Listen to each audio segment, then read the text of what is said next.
ಎದೋಳಿ ಅಯ್ಯೋ ಎದೋಳಿ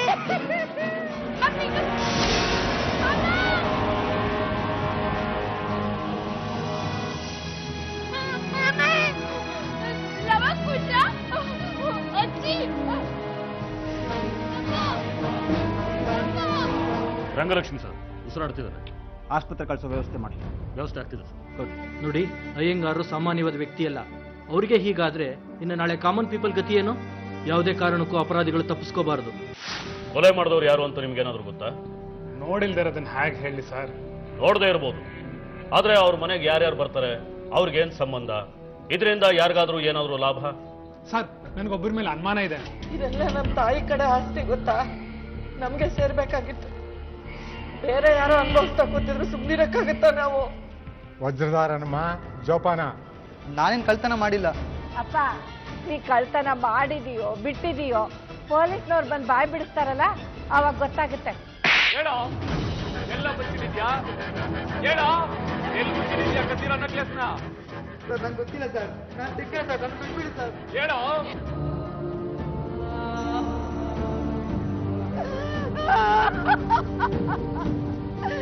ಏನಾಯ್ತು ನನ್ನ ಮಗನಿಗೆ? ಹೆಂಗಾರ್ರೆ ಸ್ವಲ್ಪ ಈ ಸರ ನೋಡಿ ನಿಮ್ದ ಅಂತ? ಹೌದು, ಇದೆ, ಹೌದು ಇದೆ ಇದೆ ನೆಕ್ಲೆಸ್. ಎಲ್ಲಿ ಸಿಕ್ತು ನಿಮ್ಗಿದು? ಯಾರು ಕದ್ದಿದ್ರು? ಈ ಸರ ಕದ್ದಿದ್ದು ನಿಮ್ ಮಗಳು ಶಾರದಮ್ಮ. ಸರ ಕದ್ದು ಗಂಡನ ಕೈ ಕೊಟ್ಟಿದ್ದಾರೆ. ಅವರು ಅದನ್ನ ಅಡ ಇಟ್ಟಿದ್ದಾರೆ. ನೆಚ್ಚಿನ ಕ್ರೈಮ್ ಫೈಲ್ ವೀಕ್ಷಕರಿಗೆಲ್ಲ ಮತ್ತೊಮ್ಮೆ ನಮಸ್ಕಾರ. ದೊಡ್ಡವರು ಅತಿ ಆಸೆ ಒಳ್ಳೇದಲ್ಲ, ಆಸೆನ ದುಃಖಕ್ಕೆ ಮೂಲ ಅಂದವರು ನಮ್ಮ ಗೌತಮ ಬುದ್ಧ. ನಿಜ ಕಣ್ರಿ, ಹಣದ ಆಸೆ, ಅಧಿಕಾರದ ಆಸೆ, ಸುಖದ ಆಸೆ ಇವೇ ಅಪರಾಧ ಅನ್ನೋ ಆಲದ ಮರದ ಹುಟ್ಟಕ್ಕೆ ಕಾರಣವಾಗೋ ಪುಟ್ಟ ಬೀಜಗಳು. ಬೇಲೂರು ಶ್ರೀನಿವಾಸ ಅಯ್ಯಂಗಾರರು ಆಗರ್ಭ ಶ್ರೀಮಂತರು. ತಲತಲಾಂತರದಿಂದ ಬಂದ ಆಸ್ತಿ ಜೊತೆಗೆ ಅವರು ಕೂಡ ಲೆಕ್ಕವಿಲ್ಲದಷ್ಟು ಸಂಪತ್ತನ್ನು ಗಳಿಸಿದರು. ಅವರು ಸಂಪಾದಿಸಿದ ಅಪಾರ ಸಂಪತ್ತೇ ಅವ್ರಿಗೆ ಮುಳುವಾಯ್ತು. ಅವರಷ್ಟೇ ಅಲ್ಲ, ಹೆಚ್ಚು ಕಡಿಮೆ ಅವರ ಇಡೀ ಕುಟುಂಬ ಹಂತಕರ ರಕ್ತದಾಹಕ್ಕೆ ಬಲಿಯಾಯ್ತು. ಏನ್ರಿ ಅವಾಂತರ? ಇರೋ ಟೆನ್ಷನ್ ಸಾಲದು ಅಂತ ಇನ್ನೊಂದು ಹೊಸ ವರಾತ? ಏನಾಯ್ತು ಸರ್? ಅಲ್ಲಪ್ಪ, ಅಯ್ಯಂಗಾರರ ಕುಟುಂಬದ ಶವಗಳ ಬೆಳೆಗಳು ನಾಪತ್ತಾಗಿದ್ದಾವಂತಲ್ಲ. ಪೊಲೀಸ್ ಸೆಕ್ಯೂರಿಟಿ ಇತ್ತು, ಆಸ್ಪತ್ರೆ ಸಿಬ್ಬಂದಿ ಇದ್ರು, ಆದ್ರೂ ಶವದ ಬೆಳೆಗಳು ನಾಪತ್ತಾಗಿದ್ದಾವೆ. ಇದಕ್ಕೇನು ಅರ್ಥ? ಅದ ಸರ್. ಏನ್ರಿ ಓ ಅದಾ ಸಾರ್ ಅಂತ ಅಷ್ಟೊಂದು ಸುಲಭವಾಗಿ ಹೇಳ್ತಾ ಇದ್ರ? ಊರು ತುಂಬಾ ಏನೇನೋ ಸುದ್ದಿ ಹಬ್ಬಿದ್ದಲ್ರಿ. ಮಾಟ ಮಂತ್ರ ಮಾಡ್ಸೋಕೆ ಯಾರೋ ಕತ್ತರಿಸ್ಕೊಂಡು ಹೋಗಿದಾರೆ ಅಂತ ಹೇಳ್ತಾರೆ ಸರ್. ಯಾರೋ ಪತ್ರಿಕೆಯವರು ರಾಂಗ್ ಇನ್ಫಾರ್ಮೇಶನ್ ಕೊಟ್ಟಿದ್ದಾರೆ ಸರ್. ಸುಳ್ಳು ಸುದ್ದಿ ಹಬ್ಬಿದೆ ಸರ್. ಸರಿ, ಸತ್ಯ ಏನು? ಸರ್, ಅದನ್ನ ಫೋರೆನ್ಸಿಕ್ ಲ್ಯಾಬ್ಗೆ ನಾವೇ ಕಟ್ ಮಾಡಿ ಕಳಿಸಿದ್ವಿ ಸರ್. ಓಹ್, ಹಾಗೇನು? ಅಲ್ಲ ರೀ, ಇದನ್ನೆಲ್ಲ ಸರಿಯಾಗಿ ಮ್ಯಾನೇಜ್ ಮಾಡಬಾರ್ದ ನೀವು? ಅಲ್ಲ, ಈ ಥರ ಸುದ್ದಿಗಳನ್ನೆಲ್ಲ ಹಬ್ಬದಕ್ಕೆ ಯಾಕೆ ಅವಕಾಶ ಮಾಡಿಕೊಡ್ತೀರಿ? ನೋಡಿಪ್ಪ, ಸರಿಯಾಗಿ ಹ್ಯಾಂಡ್ಲು ಮಾಡಿ. ಇನ್ನು ಅಪರಾಧಿಗಳು ಸಿಕ್ಕಿಲ್ಲ, ಆದರೂ ನಾವು ಬಿಡೋದಿಲ್ಲ. ಇದಕ್ಕೆಲ್ಲ ಫುಲ್ ಸ್ಟಾಪ್ ಹಾಕಿ ಹಾಕ್ತೀವಿ. ಬೆಂಗಳೂರು ಉತ್ತರ ವಿಭಾಗದ SP ರೇವಣ್ಣ ಅನ್ನೋ ದಕ್ಷ ಹಾಗೂ ಚಾಣಾಕ್ಷ ಅಧಿಕಾರಿ ಕೂಡ ಆ ಹಂತಕರ ಜಾಡು ಪತ್ತೆ ಹಚ್ಚೋದು ತುಂಬಾ ಕಷ್ಟ ಆಗಿತ್ತು. ಸೊ ಇಂಥ ಒಂದು ಕೊಲೆ ನಾವು ಇದುವರೆಗೂ ನಾನು ಸರ್ವಿಸಲ್ಲಿ ಎಲ್ಲೂ ನೋಡಿಲ್ಲವ ಸಹತ. ಆದರೆ ಆ ಕೇಸ್ ಪತ್ತೆ ಮಾಡಬೇಕಾದ ಸಂದರ್ಭದಲ್ಲಿ ರೇವಣ್ಣವರೇ ಖುದ್ದು ಸಹತ ಕೂತು ಪ್ರತಿಯೊಂದು ಹುರುಕನ್ನು ಹೇಗೆ ಹಿಡಿಬೇಕು, ಹೇಗೆ ನೋಡಬೇಕು ಅನ್ನೋದನ್ನು ಗೈಡೆನ್ಸ್ ಕೊಡ್ತಾ ಇದ್ರು. ಇವರಿಗೆ, ನಮ್ಮ ಇನ್ವೆಸ್ಟಿಗೇಷನ್ ಆಫೀಸರ್ಸ್ಗೆ ಗೈಡೆನ್ಸ್ ಕೊಡ್ತಾ ಇದ್ರು. ದಿನಗಳು ಕಳೀತಿದ್ದ ಹಾಗೆ ಪೊಲೀಸ್ ಇಲಾಖೆಗೆ ಅವಮಾನ ಹೆಚ್ಚಾಗ್ತಾ ಇತ್ತು. ಇಷ್ಟೊಂದು ದೊಡ್ಡ ಅಪರಾಧ ನಡೆದಿದೆ, ಹಂತಕರು ಯಾರು ಅಂತ ಇನ್ನೂ ಪತ್ತೆ ಹಚ್ಚಿಲ್ಲ ಅನ್ನೋ ಒತ್ತಡ ದಿನೇ ದಿನೇ ಹೆಚ್ಚಾಗ್ತಾ ಇತ್ತು. ಅಯ್ಯಂಗಾರು ಬಂಗ್ಲೆ ಹಿಂಭಾಗ ತಾನೇ ನಿಮ್ಮ ಮನೆಗಳಿರೋದು? ಹೌದು ಸರ್, ನಾವು ವಾಸವಾಗಿರೋ ಮನೆಗಳು ಅವ್ರ ಬಂಗ್ಲೆಯಿಂದ 100 ಮೀಟರ್ ದೂರದಲ್ಲಿದೆ. ಈ ಕೊಲೆಗಳ ಬಗ್ಗೆ ನಿಮ್ಗೇನಾದ್ರೂ ವಿಷಯ ಗೊತ್ತಿದೆಯಾ? ಸರ್, ಅವ್ರ ಬಂಗ್ಲೆ ಕಡೆಗೆ ನಾವು ಹೋಗ್ತಾ ಇರಲಿಲ್ಲ ಸರ್. ಅವತ್ತು ಬೆಳಿಗ್ಗೆ ಆ ಹುಡುಗಿ ಅಳ್ತಾ ಓಡ್ ಬಂದು ನಮ್ಗೆ ಸುದ್ದಿ ಹೇಳಿದಾಗಲೇ ನಾವು ಆ ಬಂಗ್ಲೆ ಒಳಗೆ ಹೋಗಿದ್ದು ಸರ್. ಅವ್ರ ಮನೆಗೆ ಯಾರಾದರೂ ಸಂಶಯಾಸ್ಪದವಾಗಿ ಬಂದು ಹೋಗ್ತಾ ಇದ್ದಿದ್ದು ನಿಮ್ ಗಮನಕ್ಕೆ ಬಂದಿದೆಯಾ? ಅವ್ರು ಲಾಯರ್ ಅಲ್ವಾ ಸರ್? ಯಾರ್ಯಾರೋ ಅವ್ರ ಮನೆಗೆ ಬಂದು ಹೋಗ್ತಾ ಇದ್ರು, ಅವ್ರ ಮನೆ ಮುಂದೆ ಕಾದ್ಕೊಂಡಿರ್ತಾ ಇದ್ರು. ಆದರೆ ಅವರೆಲ್ಲ ಯಾರು ಅಂತ ನಮ್ಗೇನು ಗೊತ್ತಿಲ್ಲ ಸರ್. ಹೌದು ಸರ್. ಸರಿ, ಈ ಕೊಲೆಗಳ ಬಗ್ಗೆ ಏನಾದರೂ ವಿಷಯ ಗೊತ್ತಾದ್ರೆ ತಕ್ಷಣ ನಮಗೆ ತಿಳಿಸಿ. ಗಾಳಿ ಸುದ್ದಿ ಆದರೂ ಪರವಾಗಿಲ್ಲ, ವಿಷಯ ತಿಳಿಸಿ. ಆಗಲಿ ಸರ್. ಸರಿ ಸರ್, ನೀವೇನು ಹೋಗ್ಬೋದು. ಸರಿ ಸರ್. ಸರಿ ಸರ್, ಬರ್ತೀವಿ ಸರ್.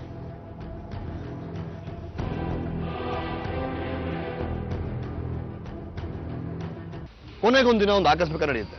ಶೇಷಾದ್ರಿಪುರಂ ಸ್ಟೇಷನ್ನ ವೇದಗಿರಿ ಅನ್ನೋ ಒಬ್ರು ಕಾನ್ಸ್ಟೇಬಲ್ ಇಂಥ ಒಂದು ದೊಡ್ಡ ಪ್ರಕರಣಕ್ಕೆ ಒಂದು ತಿರುವನ್ನು ಕೊಡ್ತಾರೆ. ಅವರಿಗೆ ಸಿಕ್ಕಿದ್ದು ಒಬ್ಬ ಮಾಮೂಲಿ ಮನೆಗಳ. ಅವನಿಗೂ ಈ ಕೊಲೆಗಳಿಗೂ ಈ ದರೋಡೆಗೂ ಯಾವುದೇ ಸಂಬಂಧ ಇರಲಿಲ್ಲ. ಆದ್ರೆ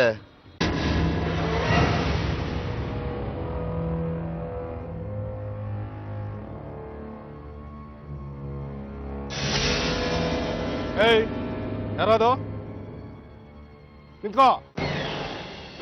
ಏಯ್!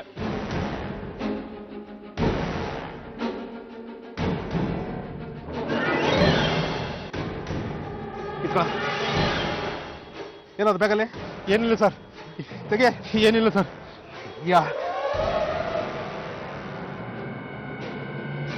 ಏನಾಯ್ತು? ಯಾಕಿದು? ಓ, ಮನೆ ಕಳ್ತನ ಮಾಡಕ್ ಬಂದಿದ್ಯೇನೋ? ಇಲ್ವಾ? ನಡಿ ಸ್ಟೇಷನ್ಗೆ. ಹೇಳ್ತಿಲ್ಲ ಬಾಸ್ ನನ್ನ ನಡಿ. ಕಳ್ತನ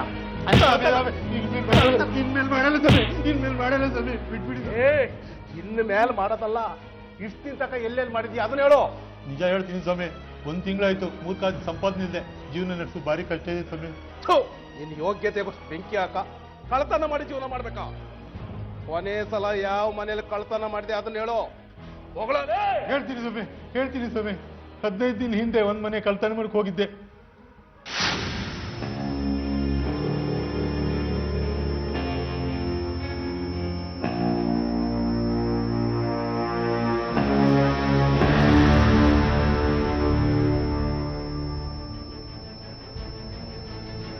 ಅಣ್ಣ, ಇಷ್ಟು ದೊಡ್ಡ ಮನೆ ಕಳ್ತನ ಮಾಡುದಾ? ನಮಗ್ ದೊಡ್ಡವ್ರ ಸವಸ ಬೇಕಾ?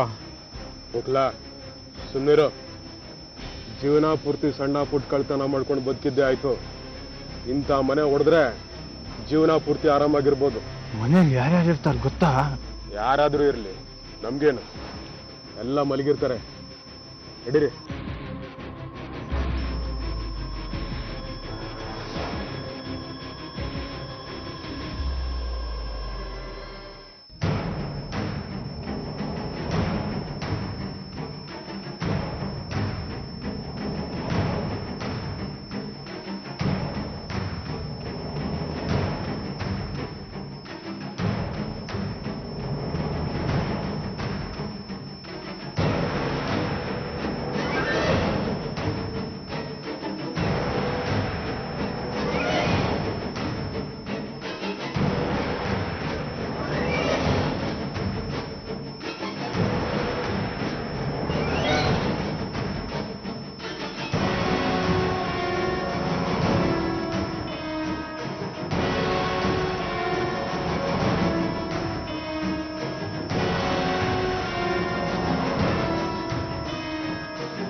ಆಯ್ತಮ್ಮ, ನೋಡ್ತೀನಿ. ಯಾರು?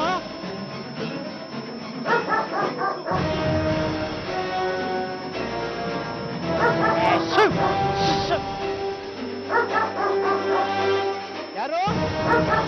ಯಾರು? ಯಾರು? ಯಾರು? ಯಾರು ಇಲ್ವಲ್ಲ?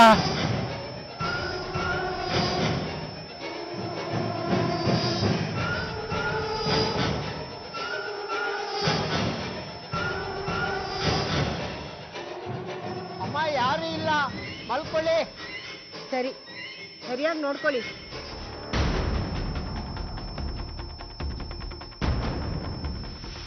ವಾಚ್ಮ್ಯಾನ್, ಏನಮ್ಮ? ಗೇಟ್ ಹಾಕಿದ್ಯಾ? ಹಾಕಿದ್ದೇನಮ್ಮ. ವಾಚ್ಮ್ಯಾನ್, ಅಣ್ಣಂಗ್ ಊಟ ಕೊಟ್ಟಿದ್ದೀನಿ, ತಟ್ಟೆ ಎತ್ತಿಟ್ಬಿಡು, ಇಲ್ಲಾಂದ್ರೆ ರಾತ್ರಿ ಎಲ್ಲ ನೆಲಕ್ಕೆ ತಟ್ಟೆ ಬಡಿತಿರ್ತಾನೆ. ತಗೊಳ್ತೀನಮ್ಮ. ಸರಿ.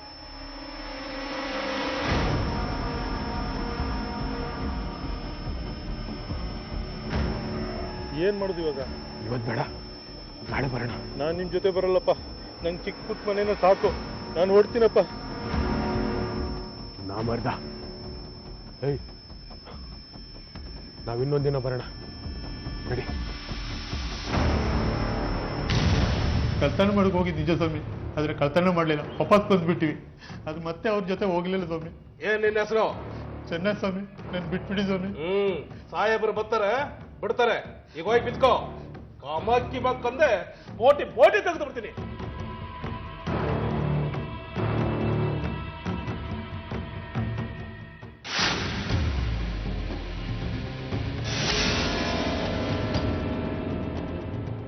ಯಾರೇ ಅವನು? ಯಾವನ ಕಳ್ಳ ಸರ್, ರಾತ್ರಿ ಕಳ್ತನ ಮಾಡ್ತಿದ್ದ, ಹಿಡ್ಕೊಂಬಂದೆ. ಕಳ್ತನ ಮಾಡಿದ್ನಾ? ಇಲ್ಲ ಸರ್. ಮತ್ತೆ ಬಿಟ್ಟು ಕಳಿಸ್ರಿ. ಕೊಲೆ ಕಳ್ತನ ಮಾಡಿರೋರನ್ನೇ ಹಿಡಿಯೋಕ್ಕಾಗ್ತಾ ಇಲ್ಲ, ಇನ್ನು ಏನು ಮಾಡದೇ ಇರೋರನ್ನ ಲಾಕಪ್ಪಲ್ಲಿ ಇಟ್ಕೊಂಡು ಏನು ಮಾಡೋದು? ಬಿಟ್ಟು ಕಳಿಸಿ. ಸರಿ ಸರ್.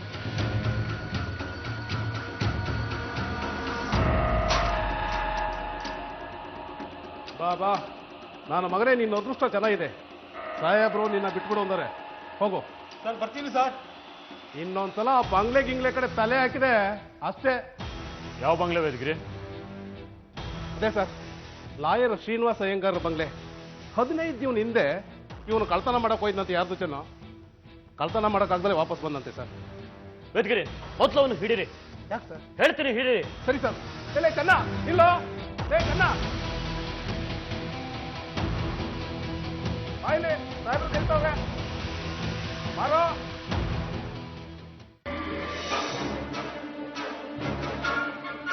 ಎಂಥ ಕೆಲಸ ಮಾಡ್ತಿದ್ವಿ ವೇದಗಿರಿ. ಇವನನ್ನೇನಾದ್ರೂ ಬಿಟ್ಟಿದ್ರೆ ಕೊಲೆಗಾರ ಸಿಗ್ತಾನೆ ಇರಲಿಲ್ಲ. ಸರ್, ಏನು ನಿನ್ನ ಹೆಸರು? ಚೆನ್ನ ಸ್ವಾಮಿ. ಶ್ರೀನಿವಾಸ ಅಯ್ಯಂಗಾರು ಬಂಗ್ಲೆಲಿ ಕಳ್ತನ ಮಾಡಿದ್ರಲ್ಲ, ಎಷ್ಟು ಕೆಜಿ ಚಿನ್ನ ಸಿಕ್ತು? ಏನ್ ಸ್ವಾಮಿ, ಏನ್ ಹೀಗೆ ಹೇಳ್ತೀರಾ? ಕಳ್ತನ ಮಾಡಕ್ ಹೋಗಿದ್ ನಿಜ, ಹಾಗೆ ವಾಪಸ್ ಬಂದೀವಿ ಅಂತ ಹೇಳಿದೀವಲ್ಲ ಸ್ವಾಮಿ. ಆವತ್ತು ವಾಪಸ್ ಬಂದ್ರಿ. ಈಗ 4 ದಿನದ ಹಿಂದೆ ಆ ಬಂಗ್ಲೆಗೆ ನುಗ್ಗಿ ಮನೆಯವ್ರನ್ನೆಲ್ಲ ಕೊಲೆ ಮಾಡಿ ಚಿನ್ನ ಲೂಟಿ ಮಾಡಿದ್ರಲ್ಲ, ಸತ್ಯ ಹೇಳ್ತೀಯೋ ಇಲ್ಲ ಲಾಟಿ ತಗೊಳ್ಳು? ಅಯ್ಯೋ ಸ್ವಾಮಿ, ಮತ್ತೆ ಆ ಕಡೆ ತಲೆನೇ ಹಾಕಿಲ್ಲ ನಾನು. ದೊಡ್ಡ ಬಂಗ್ಲೆ, ವಾಚ್ಮ್ಯಾನ್ ಬೇರೆ ಇದ್ದ, ನಾಯಿ ಬೊಗಳ್ತಾ ಇತ್ತು. ಅಲ್ಲಿ ಮತ್ತೆ ಕಳ್ತನ ಮಾಡಕ್ ಹೋಗಿಲ್ಲ ಸ್ವಾಮಿ ನಾವು. ಆ ಕೃಷ್ಣನು ಮುನಿಸ್ವಾಮಿ ಮಾಡಿರ್ಬೇಕು ಸ್ವಾಮಿ. ಯಾರು ಈ ಕೃಷ್ಣ ಮುನಿಸ್ವಾಮಿ? ಯಾರು ಅವರು? ನನ್ನಾಗೆ ಕಳ್ರು. ನಿನಗವ್ರು ಚೆನ್ನಾಗಿ ಗೊತ್ತಾ? ಎಲ್ಲಿರೋದು ಅವ್ರ ಮನೆ? ಗೊತ್ತು ಸ್ವಾಮಿ, ಆದ್ರೆ ನಾನು ಅವ್ರ ಜೊತೆ ಸೇರ್ಕೊಳ್ಳಿಲ್ಲ. ಸೇರ್ಕೊಂಡಿಲ್ವಾ? 2ನೇ ಸಲ ಹೋದಾಗಲೂ 3 ಜನ ಹೋಗಿದ್ದಾರೆ. ಹಾಗಾದ್ರೆ 3ನೇವನು ಯಾರು? ನಮಗೆ ಅಲ್ಲಿ 3 ಸಿನಿಮಾ ಟಿಕೆಟ್ ಸಿಕ್ತು. ಹೆಜ್ಜೆ ಗುರುತು ನೋಡಿದ್ರೆ 3 ಜನ ಬಂದು ಹೋಗಿದ್ದಾರೆ ಅನ್ನೋದು ಗೊತ್ತಾಗ್ತಿತ್ತು. ಯಾರು 3ನೇವನು? ಹೇಳ. ದೇವ್ರಣೆ ಗೊತ್ತಿಲ್ಲ ಸ್ವಾಮಿ, ಆ ಕೃಷ್ಣನ್ ಕೇಳಿದ್ರೆ ಗೊತ್ತಾಗ್ತದೆ. ವೇದಗಿರಿ, ಇವನು ಒಳಗೆ ಹಾಕು, ಹುಷಾರಾಗಿ ನೋಡು. ಸರಿ ಸರ್. ನಿನಗೆ ಗೊತ್ತಿದ್ದೇನೋ ಎಂಥ ಕೆಲಸ ಮಾಡಿದ್ಯಾ ಗೊತ್ತಾ? ಸಾಹೇಬ್ರ ಹತ್ರ ಹೇಳಿ ನಿನಗೆ ಪ್ರಮೋಷನ್ ಕೊಡಿಸೋ ಜವಾಬ್ದಾರಿ ನಾನು. Very good, very good. ಇವನ್ನ ಹುಷಾರಾಗಿ ನೋಡ್ಕೊ. ನಾನು ರೇವಣ್ಣ ಸಾಹೇಬ್ರ ಹತ್ರ ಹೋಗ್ಬರ್ತೀನಿ. ಸರ್ ಬಿಟ್ಬಿಡಿ ಸರ್, ನಾನು ಏನ್ ತಪ್ಪು ಮಾಡ್ಲಿಲ್ಲ ಸರ್. ನಡಿಯಲೇ, ಕೊಡ್ತೀವಿ, ನಡಿಯೋ. ಬಿಡಿ ಸರ್, ನಡಿಯ. ಕೊಡ್ಬೇಕು.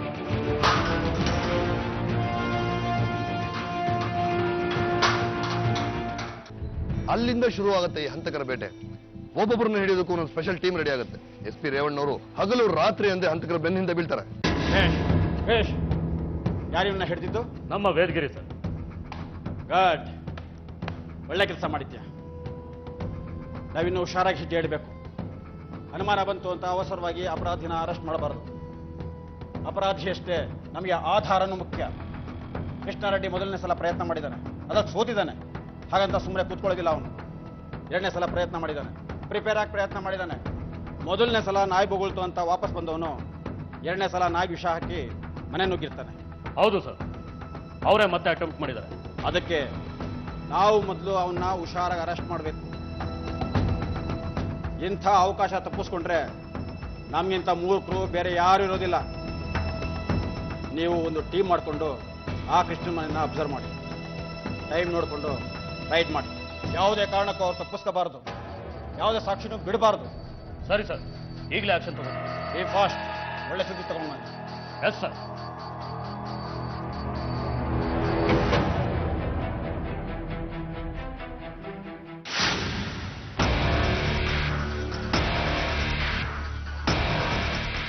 ಯಾವ್ದು ಮನೆ? ಸರ್ ಇದೇ ಮನೆ ಸರ್. ವೇದಗಿರಿ, ವಿಷಯ ಗೊತ್ತಲ್ಲ? ಗೊತ್ತು ಸರ್. ಹುಷಾರು. Yes sir.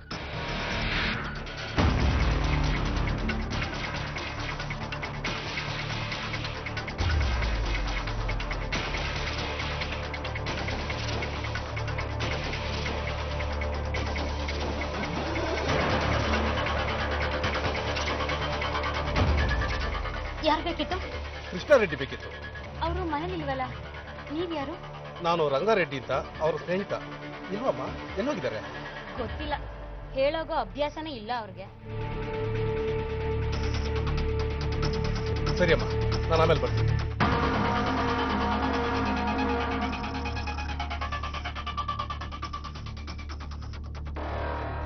ಸರ್ ಅವನಿಲ್ಲ ಸರ್. ಬರ್ತಾನೆ, ಕಾಯೋಣ. ಸರ್ ನಾವು ಇಲ್ಲೇ ಕಾಯ್ತಾ ಇದ್ದು ಅವ್ನು ಬೇರೆ ಕಡೆ ತಪ್ಪಿಸ್ಕೊಂಡ್ರೆ ಹೇಗೆ ಸರ್? ನಮ್ಗೆ ಅನುಮಾನ ಬಂದಿದೆ ಅಂತ ಅವ್ನಿಗೆ ಗೊತ್ತಿಲ್ವಲ್ಲ, ಮನೆಗೆ ಬಂದೇ ಬರ್ತಾನೆ. ಇಲ್ಲೇ ಕಾಯೋಣ. ನೀವು ಈ ನಂಜಪ್ಪನ ಕರ್ಕೊಂಡು ಆ ಕಡೆ ಹೋಗಿ. ಸರಿ ಸರ್. ನಾನು ಇಲ್ಲೇ ವೇಟ್ ಮಾಡ್ತೀನಿ. ಏಯ್, ನೀನು ನಡಿಯೋ ನೀನು. ಸರಿ ಸರ್. ಅವ್ನು ಬಂದ ತಕ್ಷಣ ತೋರಿಸ್ಬೇಕು. ಸರಿ ಸರ್.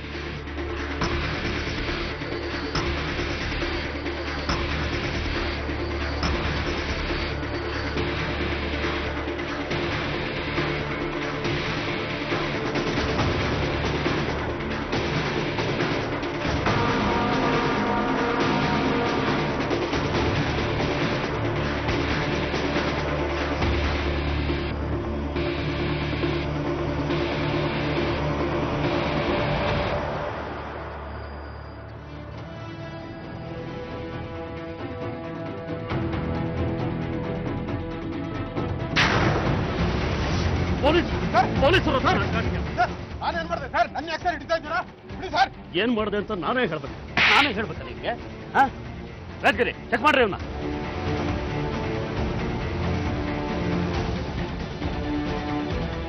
ಸರ್ ಬಿಡಿ ಸರ್. ಏನ್ ಬಿಡೋದು ನಿನ್ನ? ಸರ್ ಏನಿದು? ಇಷ್ಟೊಂದು ದುಡ್ಡು ಹೇಗೆ ಬಂತು ನಿನಗೆ? ಇದೇನಿದು ಗಡಿಯಾರದ ಬಿಲ್ಲು? ಇದೇನು ಅಲ್ಮೇರಾ ಬಿಲ್ಲು? ಎಲ್ಲಿಂದ ಬಂತಿದೆಲ್ಲ? ಸರ್ ಬಡವ್ರ ಹತ್ರ ದುಡ್ಡು ಇರಬಾರ್ದಾ ಸರ್? ಊರಲ್ಲಿ ಜಮೀನ್ ಮಾಡ್ದೆ, ದುಡ್ಡು ಬಂತು. ಸುಳ್ಳು ಬೊಗಳ್ತೀಯ? ಸುಳ್ಳು ನೋಡಮ್ಮ, ನಿಜ ಹೇಳು, ಇಷ್ಟೊಂದು ದುಡ್ಡು ಹೇಗೆ ಬಂತು ಇವ್ರಿಗೆ? ಸುಳ್ಳು ಹೇಳಿದ್ರೆ ನಿನ್ನನ್ನು ಜೈಲಿಗೆ ಹಾಕ್ಬೇಕಾಗತ್ತೆ. ಹೇಳ್ತೀನಿ ಸರ್, ಹೇಳ್ತೀನಿ. ಬೇಡ ಅಂದ್ರು ಕೇಳ್ದಲೆ ಯಾರನ್ನೋ ಕೊಲೆ ಮಾಡಿ ಚೀಲ ತುಂಬಾ ಬಂಗಾರ ತಂದಿದ್ದಾರೆ ಸರ್. ಎಲ್ಲಿದೆ ಅಂತ ಗೊತ್ತಾ ನಿಮ್ಗೆ? ಗೊತ್ತಾ ಸರ್? ಹೋಗ್ರಿ, ತಗೊಂಬರ್ರಿ.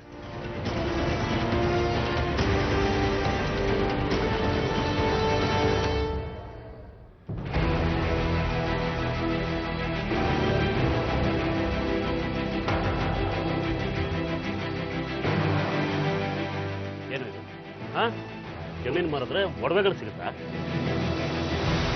ಯಾಕಂದ್ರೆ ರಮ, ನೀನು ಎಲ್ಲಿಗೂ ಹೋಗ್ಬಾರ್ದು. ಹೇಳ್ದಾಗ ಕೋರ್ಟಿಗೆ ಬರ್ಬೇಕಾಗತ್ತೆ. ಎಲ್ಕಂಡಿ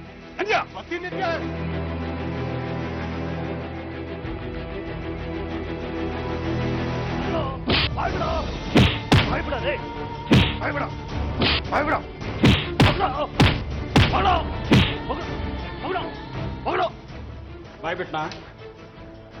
ಇನ್ನೂ ಇಲ್ಲ ಸರ್. ಬಾಯ್ ಬಿಡದೆ ಎಲ್ಲ ಹೋಗ್ತಾನೆ. ಸ್ಟೇಷನ್ಗೆ ಬಂದ್ಮೇಲೆ ಬಾಯ್ ಬಿಡಲೇಬೇಕು. ಕೃಷ್ಣಾರೆಡ್ಡಿ ಗಟ್ಟಿ ಪಿಂಡ ಅಲ್ವೇ ನೀನು? ಇಲ್ದಿದ್ರೆ ಒಂದೇ ರಾತ್ರಿ ಯಾರು ಕೊಲೆ ಮಾಡಕ್ ಸಾಧ್ಯನೇ?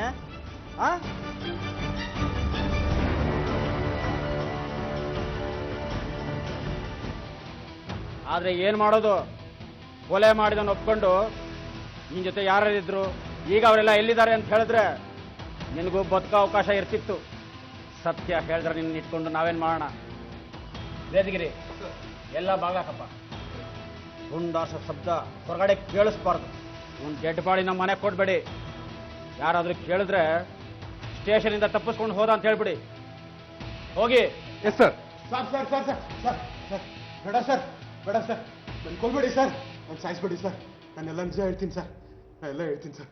ಹೇಳು ಹೇಳು.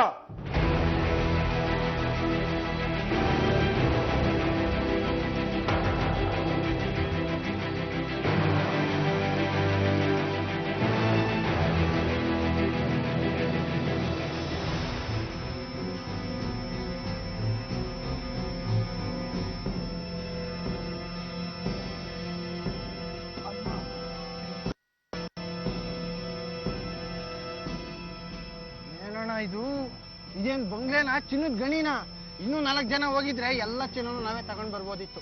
ಸಾಕು ಸಾಕು, ಜಾಸ್ತಿ ಜನ ಹೋದ್ರೆ ವಿಷಯ ಮುಚ್ಚಿಡೋದು ಕಷ್ಟ. ಅದಕ್ಕೆ ನಾವು 3 ಜನ ಸಾಕು ಅಂತಿದ್ದು.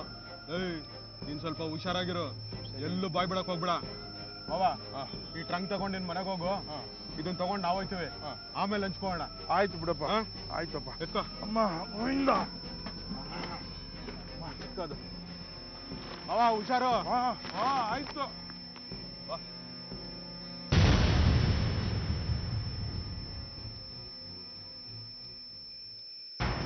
ಯಾಕೆ ತಡ ಆಯ್ತು?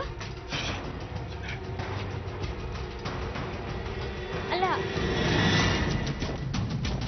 ಅಯ್ಯೋ, ಯಾಕೆ ಇಷ್ಟೊಂದು ರಕ್ತ? ಏಯ್, ಜಾಸ್ತಿ ಮಾತಾಡ, ಹೋಗಿ ಬಿಸಿನೀರು ಕಾಯಿಸು, ಸ್ನಾನ ಮಾಡ್ಬೇಕು. ಅಲ್ಲ, ಏನಕ್ಕೆ ಇಷ್ಟೊಂದು ರಕ್ತ? ಯಾರು ಕೊಲೆ ಮಾಡಿದ್ರ? 7 ಜನ ಕೊಂದಿದ್ದೀನಿ. ಜಾಸ್ತಿ ಮಾತಾಡಿದ್ರೆ ನಿನ್ನೂ ಕೊಂದ್ಬಿಡ್ತೀನಿ. ಹೋಗಿ ಬಿಸಿನೀರು ಕಾಯಿಸು, ಹೋಗ್ ನಡಿಯಾ.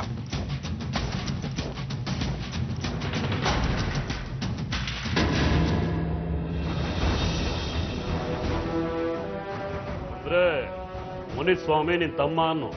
ಹೌದು ಸ್ವಾಮಿ, ಮುನಿಸ್ವಾಮಿ ನನ್ನ ತಮ್ಮ, ಗೋವಿಂದ ರೆಡ್ಡಿ ನನ್ನ ಮಾವ. ಓಹೋ, ಫ್ಯಾಮಿಲಿ ಪ್ಲಾನಿಂಗ್. ಮುನಿಸ್ವಾಮಿ ಎಲ್ಲಿದ್ದಾನೀಗ? ಹೇಳ ಹೇಳ.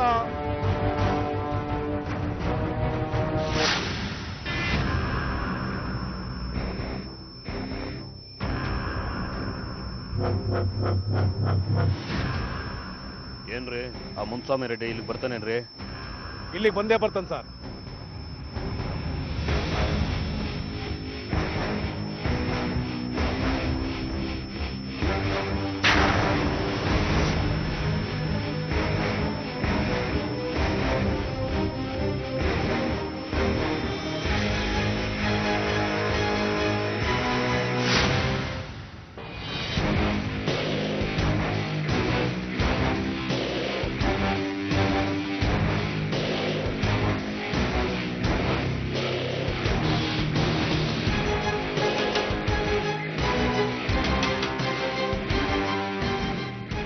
ಎಲ್ಲಮ್ಮ ನಿನ್ ಗಂಡ ಗೋವಿಂದ ರೆಡ್ಡಿ? ಯಾಕೆ ಸ್ವಾಮಿ? ಮೊದ್ಲು ಕರಿಯಮ್ಮ ಅವನ್ನ. ಅವ್ರ ಮನೆಯಾಗಿಲ್ಲ ಸ್ವಾಮಿ. ಯಾರ ತಲೆ ಹೊಡಿಯಕ್ ಹೋಗಿದ್ದಾನೆ? ಯಾಕೆ ಸ್ವಾಮಿ ಏನೇನೋ ಮಾತಾಡ್ತೀರಾ? ನಮ್ಮ ಯಜಮಾನ್ರು ಅಂತವ್ರಲ್ಲ. ಗೊತ್ತಾಗತ್ತೆ. ವೇದಗಿರಿ, ಮನೆ ಒಳಗಡೆ ನೋಡ್ರಿ. ಸರಿ ಸರ್. ಯಾಕೆ ಸ್ವಾಮಿ ಮನೆ ಒಳಗೆ ಹೋಗಂತಿದ್ರೆ? ಸುಮ್ಮನೆ ರಮ್ಮ ನೀನು.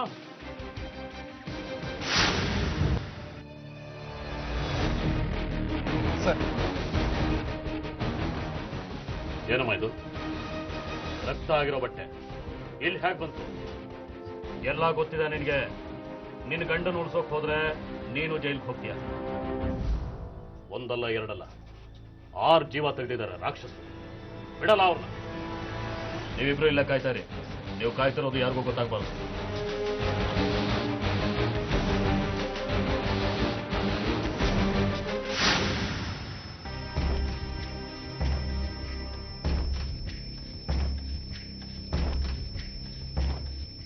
ಸರ್, ಗೋವಿಂದ ರೆಡ್ಡಿಗೆ ವಿಷಯ ಗೊತ್ತಾಗಿದೆ ಸರ್. ಗಾಡಿ ಹತ್ತಕ್ಕೆ ಇಲ್ಲಿ ಬಂದೇ ಬರ್ತಾನೆ. ಸರಿ,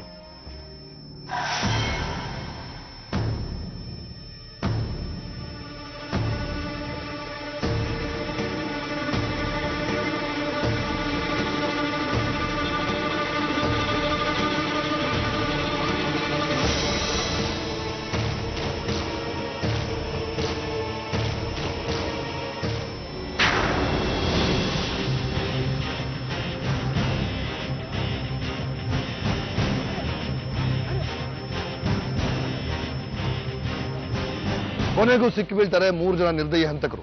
ಒಬ್ಬ ಕೃಷ್ಣಾರೆಡ್ಡಿ, ಮತ್ತೊಬ್ಬ ಗೋವಿಂದ ರೆಡ್ಡಿ, ಇನ್ನೊಬ್ಬ ಮುನಿಸ್ವಾಮಿ ರೆಡ್ಡಿ. ಈ 3 ಜನರಿಗೂ ರಂಗವಿಲಾಸ್ ಬಂಗ್ಲೆ ಆಗಲಿ, ಶ್ರೀನಿವಾಸ ಅಯ್ಯಂಗಾರ್ ಆಗಲಿ ಹೊಸಬ್ರೇನಲ್ಲ. ಇವರನ್ನ ಸ್ವತಃ ಶ್ರೀನಿವಾಸ ಅಯ್ಯಂಗಾರ್ರೆ ಕೋರ್ಟಲ್ಲಿ ವಾದ ಮಾಡಿ ಜೈಲ್ಗೆ ಹೋಗೋದ್ರಿಂದ ತಪ್ಪಿಸಿರ್ತಾರೆ. ಯಾಕಂದ್ರೆ ಇವರ ಕಸಬೆ ಕಳ್ತನ ಆಗಿತ್ತು. ಈ ಪ್ರಮುಖ ಆರೋಪಿ ಕೃಷ್ಣಾರೆಡ್ಡಿ ಇದ್ದಾನಲ್ಲ, ಕೃಷ್ಣಾರೆಡ್ಡಿ ಮೂಲಭೂತವಾಗಿ ಒಬ್ಬ ಕ್ರಿಮಿನಲ್, ಒಬ್ಬ ಕಳ್ಳ. ಈಗ ಕರೆಂಟ್ ವೈರ್ಗಳೆಲ್ಲ ಅಲ್ಯೂಮಿನಿಯಂ ವೈರ್ ಬರುತ್ತಲ್ಲ, ಹಿಂದೆ ಅದೆಲ್ಲ ತಾಮ್ರದ ತಂತಿ. ಈ ಕೃಷ್ಣಾರೆಡ್ಡಿ ಕಟ್ಟಿಂಗ್ ಪ್ಲೇಯರ್ ತಗೊಂಡು ಹೋಗಿ ರಾತ್ರಿ ಹೊತ್ತು ಆ ತಾಮ್ರದ ತಂತಿಯನ್ನು ಕಟ್ ಮಾಡಿ ಅದನ್ನು ಕದ್ದು ಮಾರಾಟ ಮಾಡ್ತಾ ಇದ್ದಂಥ ಒಬ್ಬ ಎಕ್ಕಶಿತ್ ಕಳ್ಳ.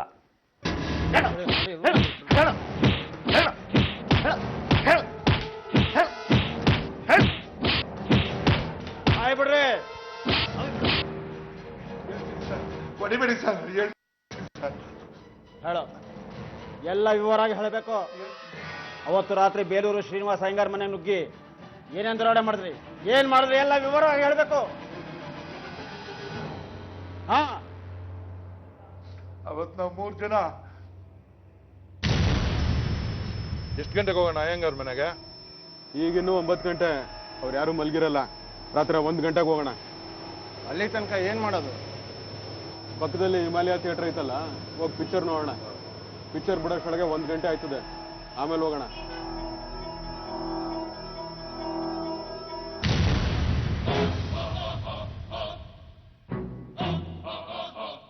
ಅಯ್ಯೋ ಅಯ್ಯೋ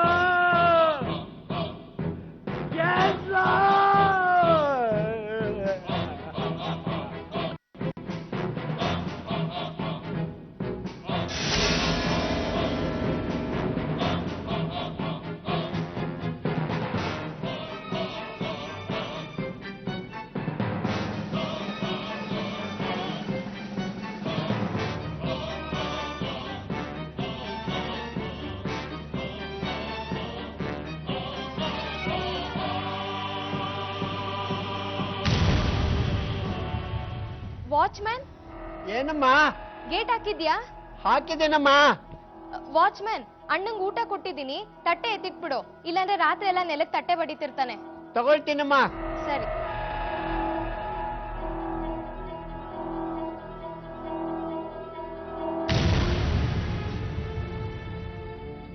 ರಂಗಲಕ್ಷ್ಮಿ, ಬಂದೆ.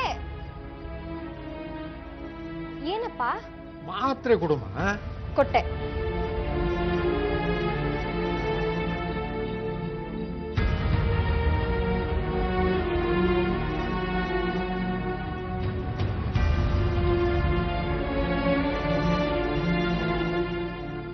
ಎಲ್ಲರೂ ಮಲ್ಕೊಂಡ್ರ?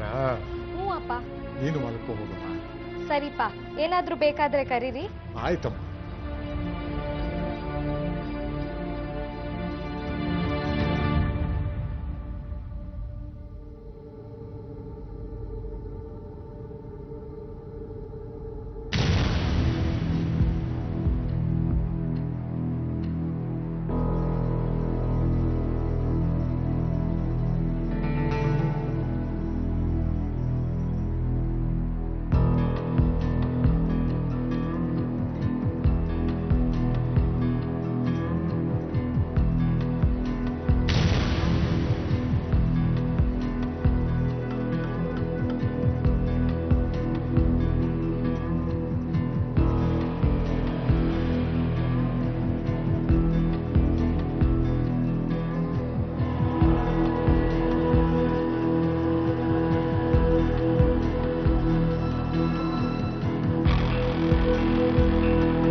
ಏನು ತೊಂದರೆ ಇಲ್ಲ ತಾನೇ? ಹೆದರ್ಕೋಬೇಡ, ಏನೂ ತೊಂದರೆ ಇಲ್ಲ. ನಾಯಿ ಈಗಾಗಲೇ ಬ್ರೆಡ್ಡಲ್ಲಿ ವಿಷ ಹಾಕಿದ್ದೀನಿ, ಅದು ಈಗಾಗಲೇ ಶಿವನ ಪಾದ ಸೇರ್ಕೊಂಡಿರುತ್ತಾ. ಹಂಗಾದ್ರೆ ಸರಿ. ಬನ್ನಿ.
ಮೂರು ಜನ ಹಂತಕರು ತುಂಬಾ ಚೆನ್ನಾಗಿ ಪ್ಲಾನ್ ಮಾಡಿದ್ರು.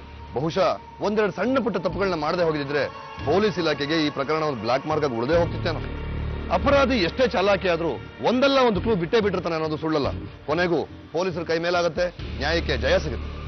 ಆದರೆ ರಂಗವಿಲಾಸ ಬಂಗಲೆಯ ಈ ರಕ್ತಸಿಕ್ತ ಅಧ್ಯಾಯ ಮಾತ್ರ ಅಪರಾಧ ಜಗತ್ತಿನ ಚರಿತ್ರೆಯ ಪುಸ್ತಕದಲ್ಲಿ ಈಗಲೂ ಹಸಿ ಹಸಿಯಾಗೇ ಇದೆ.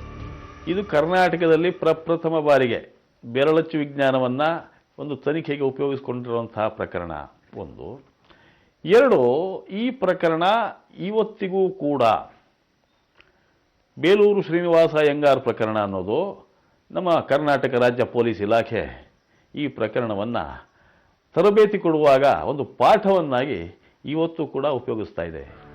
Well done mister Revanna, well done. Thank you sir. Well done officer. Thank you sir. Vedagiri, good. Thank you sir. Very good, very good. ಈ ಪ್ರಕರಣ ನಡೆದು ಕೇವಲ 6 ತಿಂಗಳಲ್ಲಿ, ಅಂದರೆ ನವೆಂಬರ್ 7, 1956 ಅದೇ ವರ್ಷ ಈ ಪ್ರಕರಣದ ತೀರ್ಪು ಹೊರಬೀಳುತ್ತೆ. 3 ಜನ ಆರೋಪಿಗಳಿಗೆ ಮರಣದಂಡನೆ ಶಿಕ್ಷೆಯನ್ನು ಕೋರ್ಟ್ ವಿಧಿಸುತ್ತೆ. ಹೈಕೋರ್ಟ್ ಕೂಡ ಇದೇ ತೀರ್ಪನ್ನು ಎತ್ತಿ ಹಿಡಿಯುತ್ತದೆ. ಆರೋಪಿಗಳು ಸುಪ್ರೀಂ ಕೋರ್ಟ್ಗೆ ಅಪೀಲ್ ಹೋಗ್ತಾರೆ.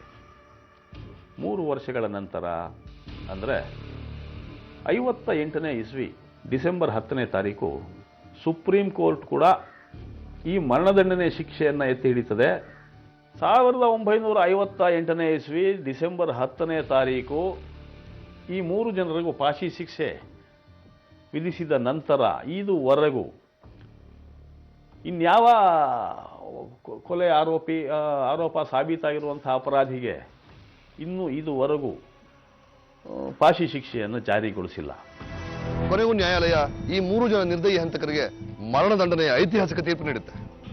ಹಂತಕರು ಹೈಕೋರ್ಟ್, ಸುಪ್ರೀಂ ಕೋರ್ಟ್ ಅಂತೆಲ್ಲ ಹೋಗ್ತಾರೆ, ಆದರೆ ಅಲ್ಲೂ ಕೂಡ ಅವರಿಗೆ ಶಿಕ್ಷೆ ಕಾಯಮಾಗುತ್ತೆ.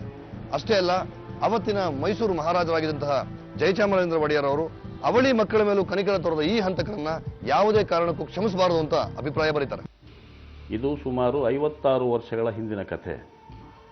ಜೂನ್ 6, 1956ನೇ ಇಸ್ವಿ.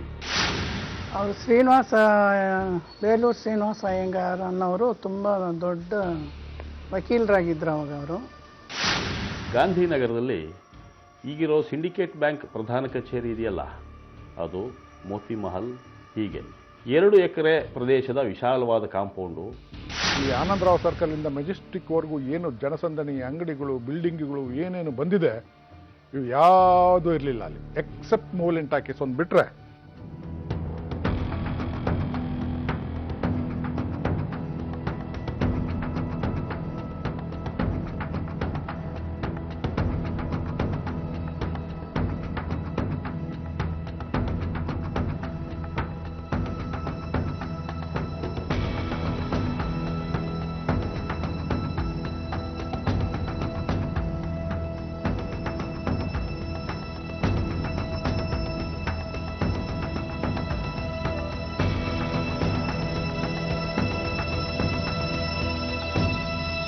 ಕೊನೆಗೆ ಡಿಸೆಂಬರ್ 10, 1958 ಬೆಳಗ್ಗೆ 6 ಗಂಟೆಗೆ 3 ಜನ ನಿರ್ದಯಿ ಹಂತಕರನ್ನ ಬೆಂಗಳೂರಿನ ಸೆಂಟ್ರಲ್ ಜೈಲಿನಲ್ಲಿ ನೇಣಿಗೇರಿಸಲಾಯಿತು. ಗಾಂಧಿನಗರದಲ್ಲಿದ್ದ ಬೇಲೂರು ಶ್ರೀನಿವಾಸ ಅಯ್ಯಂಗಾರರ ಬಂಗಲೆ ಜಾಗದಲ್ಲಿ ಈಗ ಸಿಂಡಿಕೇಟ್ ಬ್ಯಾಂಕ್ ಆಗಿದೆ, ಇತರೆ ಕಟ್ಟಡಗಳಾಗಿದೆ. ಆದರೆ ಅದರ ನಿಗೂಢತೆಗಳು ಮಾತ್ರ ಹಾಗೇ ಇದೆ.